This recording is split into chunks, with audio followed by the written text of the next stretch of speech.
Ana eshitganman. Eshitmaganman. Eshitmagansiz yo'q.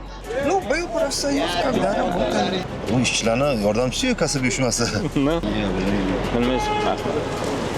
Assalomu alaykum. Kasaba uyushmasi u qanday tashkilot, qanday birlashma? U nima bilan shug'ullanadi? Qanday faoliyat yuritadi?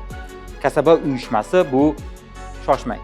Keling, bu haqda fikr yuritishdan avval kasaba uyushmasi haqidagi ijtimoiy so'rovnoma natijasi bilan tanishib chiqsak.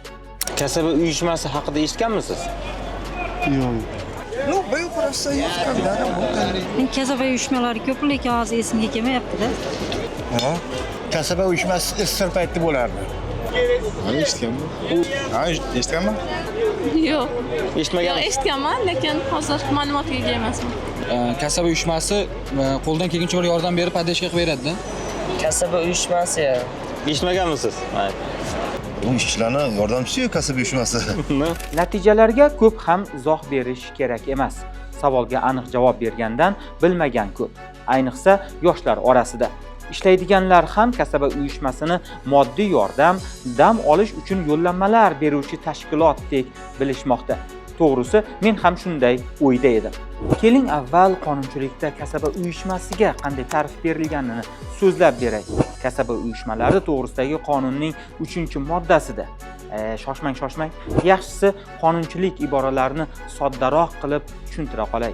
Qonun matnlarini nafaqat men, ko'pchiligimiz yaxshi anglab olmasligimiz aniq. Tasavvur qiling, ish beruvchi va ishchi bor yoki talaba va u o'qiyotgan ta'lim maskani.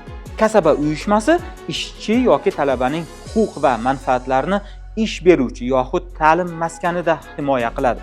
Yana ham soddaroq aytganda, kasaba uyushmasi ishchining yoki talabaning har qanday vaziyatda ish beruvchi yoki ta'lim maskani oldidagi advokatidek gap. Men ishxonamda o'zimga o'zim advokat ham ekanman-da deb o'ylashga shoshilmang. Kasaba uyushmalari mavzusi juda ham keng qamrovli bo'lganligi uchun uning tashkil etilishi, tarkibi, shakli, vazifalari va a'zolariga taqdim etadigan imtiyozlari xususida keyingi turkum ko'rsatuvlarimizda batafsil so'zlab beraman.